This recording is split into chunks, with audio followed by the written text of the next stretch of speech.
എലീശയുടെ മേൽ പുതപ്പ് വീണ ഉടനെ എലീശ പറഞ്ഞൊരു കാര്യം ഇതാണ്: ആദ്യം ഞാൻ പോയി അപ്പനെയും അമ്മയെയും ചുംബിച്ചിട്ട് ഞാൻ നിന്റെ പിന്നാലെ വരാം എന്ന് പറഞ്ഞു.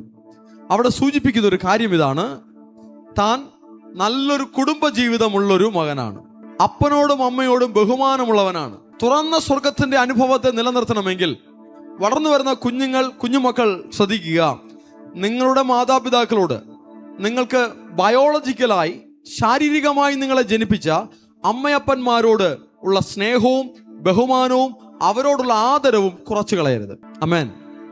ഇപ്പോൾ എലീശയെ സംബന്ധിച്ചോളം തൻ്റെ മുന്നിൽ 2 കാറ്റഗറിയിൽപ്പെട്ടുള്ള പാരൻസ് ഉണ്ട്. തന്നെ ശരീരത്തിൽ ജനിപ്പിച്ച മാതാവും പിതാവും ഉണ്ട്. ഇപ്പോൾ ഏലിയാവെന്ന മറ്റൊരു പ്രവാചകൻ തൻ്റെ മുന്നിൽ നിൽക്കുകയാണ്. ശരീരത്തിൽ തന്നെ ജനിപ്പിച്ചില്ല എങ്കിലും ആത്മാവിൽ തന്നെ സന്ദർശിച്ച ഒരു ദൈവത്തിന്റെ മനുഷ്യനായി, ഒരു ആത്മീക പിതാവായി ഏലിയാവ് തൻ്റെ മുന്നിൽ നിൽക്കുകയാണ്. താൻ ഭൗതികമായുള്ള തൻ്റെ മാതാവിനോടും പിതാവിനോടും ബഹുമാനമുള്ളവനുമാണ്.